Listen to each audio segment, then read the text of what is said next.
네, 오늘 레위기 6장, 7장입니다. 계속해서 우리가 레위기 1장에서 10장까지 하나님을 사랑하는 제사 제도에 대해서 알아보고 있습니다. 레위기 6장입니다.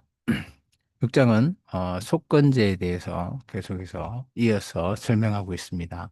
여호와께서 모세에게 말씀하여 이르시되 누구든지 여호와께 신실하지 못하여 범죄하되 곧 이웃이 맡긴 물건이나 전당물을 속이거나 도둑질하거나 착취하고도 사실을 부인하거나 남의 이런 물건을 주고도 사실을 부인하여 거짓 맹세하는 등 사람이 이 모든 일 중에 하나라도 행하여 범죄하면 이는 죄를 범하였고 죄가 있는 자니 그 훔친 것이나 착취한 것이나 맡은 것이나 잃어버린 물건을 주운 것이나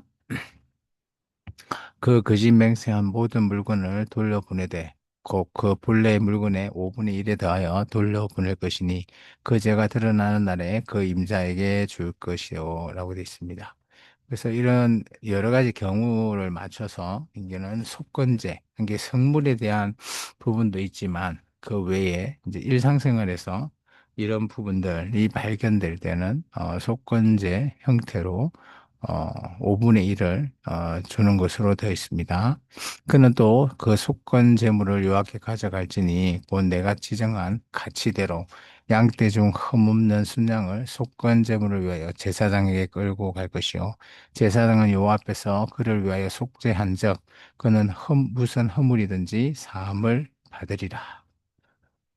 그래서 이 속건제에 대한 규례를 보충해서 더 설명하고 있습니다. 그리고 8절부터는 다시 번제에 대한 규례입니다. 여호와께서 모세에게 말씀하여 이르시되 아론과 그의 자손에게 명령하여 이르라.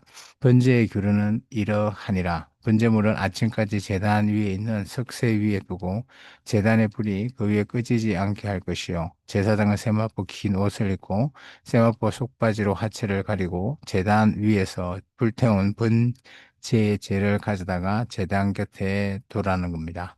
그러니까 번제를 계속해서 이렇게 드릴 때, 그 번제단의 불은 끄지면 안 된다라는 것을 얘기하고 있습니다. 그래서, 아마 이스라엘 민족이 제사를 드릴 때뿐만 아니라 이동할 때도 번제단의 불은 끄지면 안 된다. 그리고 이 번제단의 불을 통해서 아마, 다른, 우리 성소 안에 있는 분향단이나 이런 쪽에도 같이 그 촛대의 불이 그 이 번제단의 불을 통해서 켜게끔 그렇게 되어 있는 것 같습니다.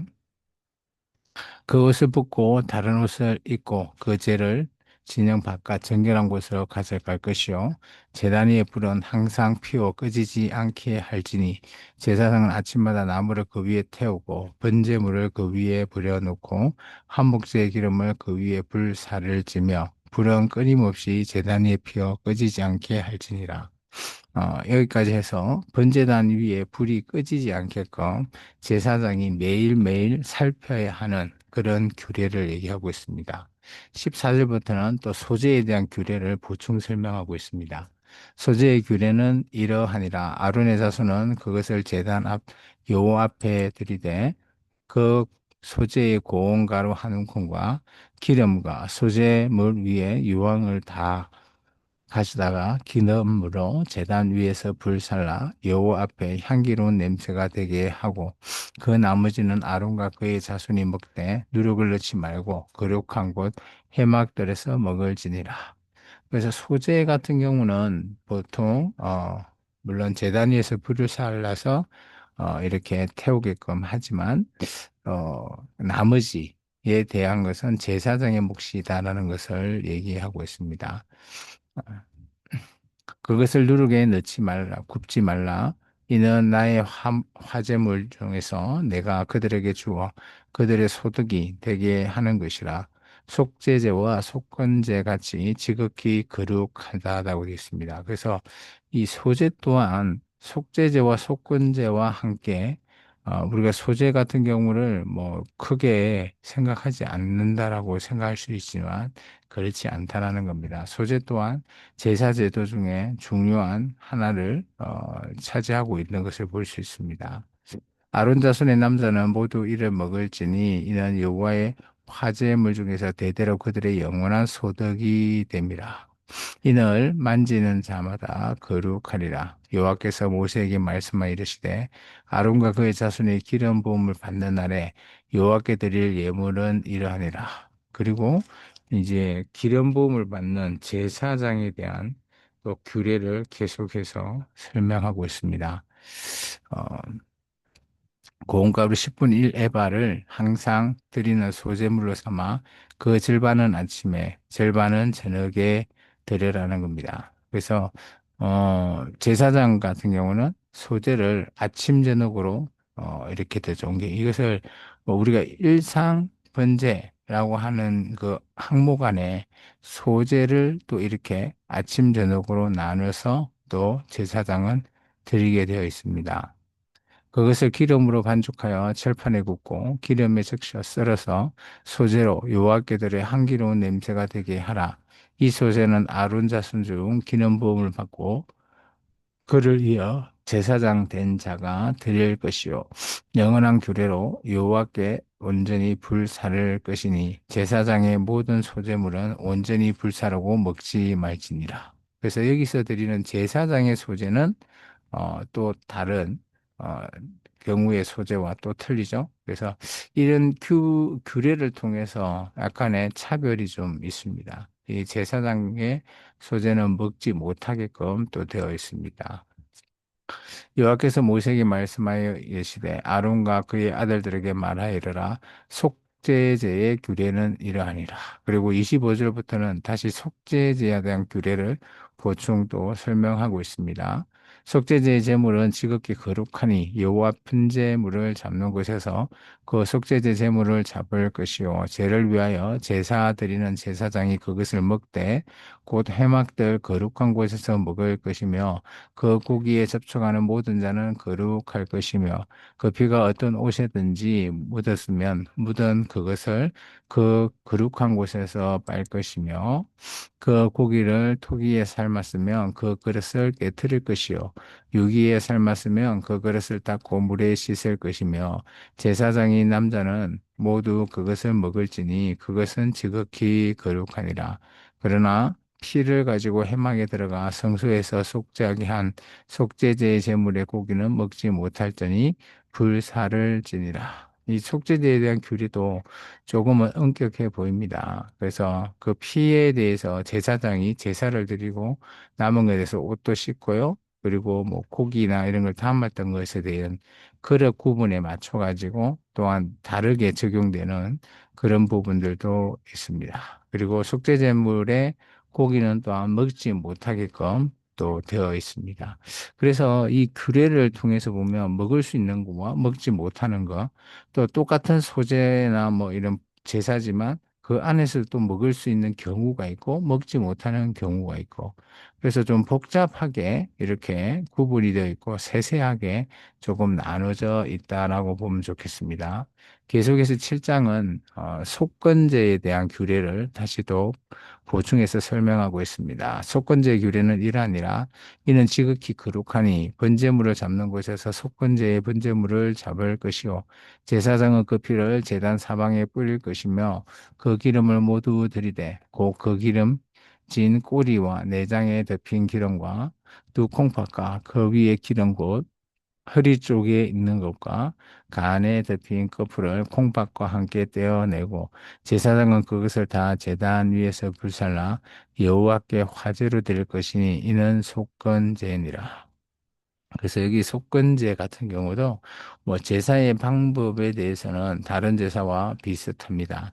그래서 이런 모든 제사의 전반적인 이런 규례가 계속해서 보충해서 설명하고 있는 것은 상황에 맞게 제사장이 구분해서 드릴 수 있게끔 이렇게 자세하게 규례를 더 보충하고 있습니다. 제사장인 남자는 모두 그것을 먹되 거룩한 곳에 먹을지니라 그것은 지극히 거룩하니라 속죄제와 속건제는 규례가 같으니 그 제물은 속죄하는 제사장에게 돌아갈 것이요 라고 되어 있습니다. 그래서 속건제와 속죄제는 규례가 또 동일한 그래서 죄에 대한 그런데 이제 약간의 또 제사에 대해서는 또 속건제 같은 경우는 또 성물에 대해서 5분의 1 아니면 또 다른 사람들에게 피해를 입힌 거에 대해서 5분의 1을 더 드리고 근데 제사를 드리는 규례는 속죄제나 속건제가 동일하게 되어 있습니다. 그리고 또 여기도 보면 제물에 대해서 또 제사장에게 돌아가는 목도 있다라는 겁니다. 제 사람을 위하여 번제를 드리는 제사장고 그 제사장은 그 드린 번제물의 가죽을 자기가 가질 것이며 화덕에 구운 소제물과 냄비나 철판에나 만든 소제물은 모두 그 드린 제사장에게 돌아갈 것이니 소제물은 기름을 섞인 것과 마른 것이나 모두 아론의 자손 모든 자손이 균등하게 배분할 것이니라. 그래서 제사장이 제사를 드리고 남은 것에 대해서 또한 이렇게 균등하게 배분하게 되는 그리고 그것이 하나님 앞에 드리는 속죄제, 속건제, 소제 뭐 이런 모든 것들을 이렇게 나눠서 이 제사장 몫으로 돌아갈 수 있는 것들을 또 설명하고 있습니다. 여호와께서 드릴 화목제물의 규례는 이러하니라. 이제 화목제에 대해서 설명하고 보충 설명을 하고 있습니다.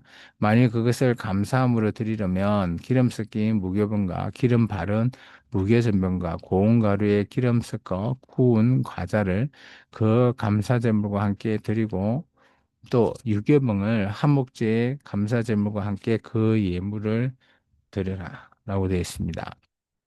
화목제 같은 경우는 감사함으로 드리는 겁니다. 그래서 제사의 마지막에 하나님과 화목하는, 이 하나님과 화목한다는 것은 하나님께 당연히 감사하는 마음이 없으면 화목해질 수가 없는 것을 얘기하고 있죠.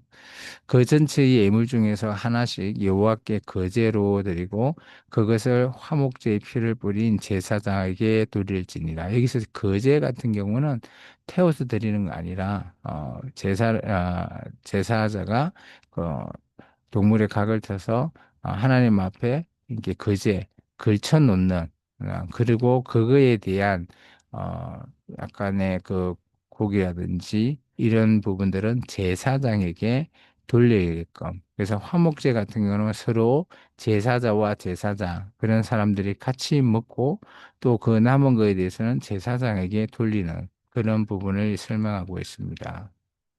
감사함으로 드리는 화목제의 고기는 드리는 그날에 먹을 것이요 조금이라도 이튿날 아침까지 두지 말 것이니 그러나 그의 예물에 제물이 서원이나 자원하는 것이면 그 제물을 드린 날에 먹을 것이요 그 남은 것은 이튿날에도 먹되 그 제물의 고기가 셋째 날까지 남으면 불사를 지니라라고 되어 있습니다. 참 좀 통통한 것이 그죠? 감사함으로 드리는 화목제의 제물이지만 또 그 안에 내용이 하나님 앞에 서원이나 차원하는 제물을 드리는 것이면 또 하루 더 연장도 가능하다, 먹는 것이.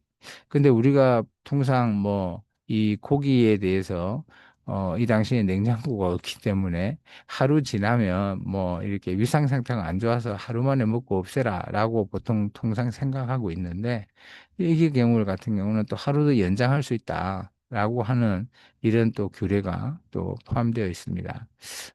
이런 것을 보면 이 부분은 조금 더 하나님께서 배려하고 있는 그런 규례에 대한 내용이지 않을까 그렇게 저는 생각해 보고 있습니다.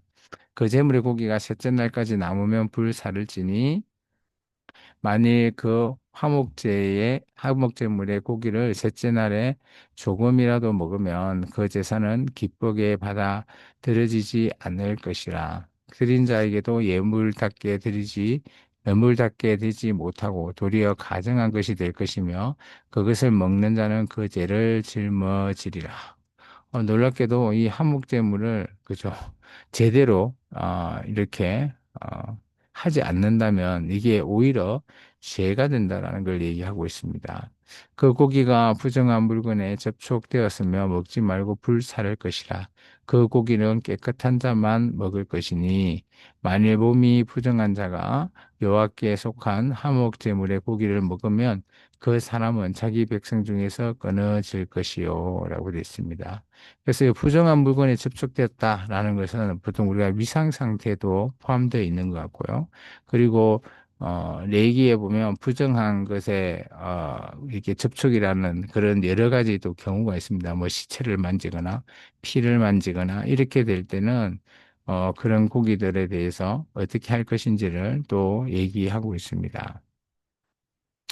21절입니다. 만일 누구든지 부정한 것고 그 사람의 부정이나 부정한 짐승이나 부정하고 가정한 무슨 물건을 만지고 여호와께 속한 한목제물의 고기를 먹으면 그 사람도 자기 백성 중에 끊어지리라. 그래서 하나님께서는 조금 더 이렇게 부정한 것에 대해서 좀 철저히 하고 있는 것 같습니다. 요즘 같으면 그죠 위생 상태 그런 부분들이 좀 더 크게 차지하고 있다라고 저는 생각합니다. 여호와께서 모세에게 말씀하여 이르시되 이스라엘 자손에게 말하여주라 너희는 소나 양이나 염소의 기름을 먹지 말 것이요 스스로 죽은 것의 기름이나 짐승에게 찢긴 것의 기름은 다른 데는 썰으니와 결단코 먹지 말지니라. 여기 보면 기름에 대해서는 바로 우리가 섭취하는 것은 안 된다라는 것을 얘기하고 있습니다. 근데 이제 기름을 그죠 먹는 것 외에 우리가 기름을 쓸 수 있죠. 뭐 우리 같으면 전이나 아니면 또 기름을 통해서 뭐 불이라든지 아니면 유황 이런 것을 통해서 뭘 향을 만든다거나 이런 걸 할 때는 아마 이 기름을 사용할 수는 있다라고 말하고 있습니다. 사람이 여호와께 화제로 드리는 제물의 기름을 먹으면 그 먹는 자는 자기 백성에서 끊어지리라. 너희가 사는 모든 곳에서 새나 짐승의 피나 무슨 피든지 먹지 말라. 무슨 피든지 먹는 사람이 있으면 그 사람은 다 자기 백성에서 중에서 끊어지리라. 여호와께서 모세에게 말씀하여 이르시되라고 되어 있습니다. 그래서 기름이나 피 같은 경우는 그죠? 얘기에 철저하게 먹지 말라라고 되어 있습니다. 물론 뭐 우리식으로 해석해 보면 이것이 몸에 결단코 좋지 않다라는 것을 말하고 있고요. 그리고 이 부분은 계속해서 사도행전의 15장 이 예루살렘 총회에서도 기름이가 피에 대해서는 그저 먹지 말라. 그래서 교회에 이런 것이 계속해서 이어져 내려오는 것을 우리가 볼 수 있습니다. 이스라엘 자손에게 말하여 이르라 화목 제물의 제물을 여호와께 드리는 자는 그 화목 제물 중에서 그 예물을 여호와께 가져오되 여호와의 화목 제물은 그 사람이 자기 손으로 가져올지니 곧 그 제물의 기름과 가슴을 가져올 것이요 제사장은 그 가슴을 여호와 앞에서 흔들어 요제로 삼고 그 기름은 제단 위에서 불 사를 것이며 가슴은 아론과 그의 자손에게 돌릴 것이며 또 너희는 그 화목제물의 오른쪽 뒷다리를 제사장에 주어 거제로 삼을지니. 여기서 요제 같은 경우는 흔들어서 드리는 제사고요. 거제는 위에 하나님 앞에 거치해서 드리는 그런 제사입니다. 뭐 이거는 제사의 또 하나의 종류로 우리가 좀 볼 수 있고요. 근데 이제 화목제 같은 경우는 제사자가 이런 것들을 다 분리해서 가지고 왔을 때 그죠? 기름이나 이런 것들은 불사를 것은 불사르고 그리고 나머지에 대해서는 그 아론의 자손들 대제사장이나 제사장들의 몫으로 남겨두는 그런 것을 볼 수 있습니다. 아론의 자손 중에서 화목 제물의 피와 기름을 드리는 자는 그 오른쪽 뒷다리를 자기 소독으로 삼을 것이니라. 내가 이스라엘 자손의 화목 제물 중에서 그 흔든 가슴과 등 뒷다리를 가져다가 제사장 아론과 그의 자손에게 주었나니 이는 이스라엘 자손에게서 받을 영원한 소득이니라. 그러니까 제사장의 목 오늘 그것을 좀 구분해 놓죠. 오늘날 교회에서 이것을 적용해 보자면, 그죠? 목회자의 사례비 같은 경우를 이렇게 받을 수 있다라고 한다면, 이 목회자의 사례비를 어떻게 구분해야 될까라는 것을 볼 수 있죠. 나중에 11조의 규례나 이런 것을 보시면, 그 부분이 제사장의 목으로 들어갔고 레위 지파의 목, 나를 위한 가난한 자 이런 구제에 또 11조가 사용되어지는 게 볼 수 있습니다. 그렇다면 이런 부분은 11조는 우리의 재정으로 교회 재정으로 이렇게 하나로 해서 사용하는 것이 아니라 조금 구분해서 사용해 볼 필요가 있다라고 저는 생각되어집니다. 이는 여호와의 화목 화제물 중에서 아론에게 돌릴 것과 그 아들들에게 돌릴 것이니 그들을 세워 여호와의 제사장 직분을 행하게 한 날, 곧 그들에게 기름을 부은 날에 여호와께서 명령하사 이스라엘 자손 중에서 그들에게 돌리게 하신 것이라 대대로 영원히 받을 소득이니라. 그래서 레위 지파 같은 경우는 그래서 따로 기업이 없기 때문에 이렇게 이스라엘 민족의 제사를 통해서 그들의 기업을 세우게끔 하신다라는 겁니다. 나중에 느헤미야 때 보면 레위 지파들이 그죠 이렇게 이스라엘 민족들 각 지파들이 11조를 드리지 않다 보니 그들의 받을 게 없으니까 자신들이 또 떠나버리는 성전을 느헤미야가 떠났을 때 다시 본국으로 돌아갔을 때 그런 상황도 볼 수 있습니다. 그래서 레위 지파는 철저하게 각 지파별로 이렇게 드려지는 11조의 예물을 통해서 그들이 생활할 수 있게끔 한다라는 것을 우리가 좀 더 볼 수 있습니다. 이는 번제와 소제와 속죄제와 속건제와 위임식과 화목제의 규례라. 그래서 오늘 전체 하나님의 제사 제도에 대한 규례를 따로 더 부연 설명하고 있습니다. 여호와께서 시내 광야에서 이스라엘 자손에게 그 예물을 여호와께 드리라 명령하신 날에 시내산에서 이같이 모세에게 명령하셨더라라고 되어 있습니다. 그래서 오늘 7장까지 해서 하나님의 제사 제도에 대한 1차적인 설명을 하고 있습니다. 그리고 내일 이 시간에 드릴 8장과 9장 같은 경우는 하나님 앞에 드리는 제사장의 위임식에 대해서 좀 더 자세히 설명하고 있고요. 그리고 9장도 한 제사에 대해서 좀 더 설명을 드리고 있습니다. 그래서 내일 이 시간에는 제사 제도에 어떻게 쓰여지고 있는 그 각각 상황에 따라서 제사 제도에 또 자세한 설명을 내일 이 시간에 살펴보겠습니다. 어, 기도하겠습니다.